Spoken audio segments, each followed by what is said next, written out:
Bureau Chief for Turkey, Dominic Evans, who's live with us now from Istanbul. Dominic, thank you. And can you speak to what Jennifer just said, this possibility of those ISIS fighters, some 10,000 of them, potentially being released?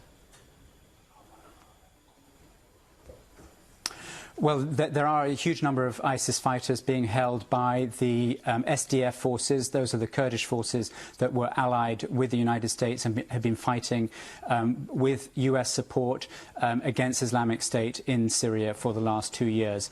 They have got thousands of captives in their territory. What is not clear at this stage is how many of those are being held in facilities that are within the area that the Turkish armed forces will be going into. Turkey has said initially what it wants to do is create a security zone that's about 20 miles deep inside Syria, and its main target has been the Kurdish YPG forces there. But if it goes much further, it is likely to come into areas where ISIS captives are being held. What can you tell us, the latest on the invasion that's happening now and the status of civilians in that area? Well, this is developing as we speak. I mean, the first we heard about this was about 4 o'clock local time, about 6 hours ago, when there were sounds of explosions at 2 Syrian border towns right on the border with Turkey. Since then, we've learnt about strikes in several other towns, one of them about 20 miles inside Syria, and 2 others on the extremes, if you like, of this long 300-mile strip, border strip between the 2 countries, so off to the east and to the west. So the artillery strikes and the air strikes are happening against several targets spread over a wide area at the moment.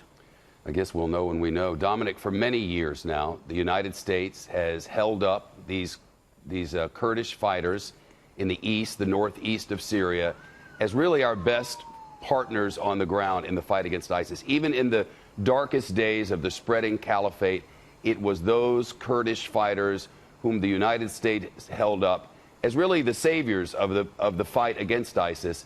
And I wonder what you know about their reaction, their leaders' reaction to being abandoned by the United States. Well, there's a lot of anger. I mean, they've described this as betrayal. They've described it as a stab in the back. As you say, for years they fought with US backing against Islamic State. And this Turkish offensive, which is taking place today, has come despite long warnings from Turkey. In effect, it's come very, very quickly following the phone call between Presidents Trump and Erdogan at the weekend on Sunday. So it's very dramatic, it's fast-paced, and for the Kurdish fighters, who, as you say, have been fighting with the United States for years and years, it's a moment of deep disappointment and betrayal. I have just seconds left, but from your extensive knowledge of the region, living and working, reporting in that region for so many years, how would the Russian President Vladimir Putin view the current events? Well, on one level, I mean, Russia has said it wasn't informed about this. It's not approving it in any way.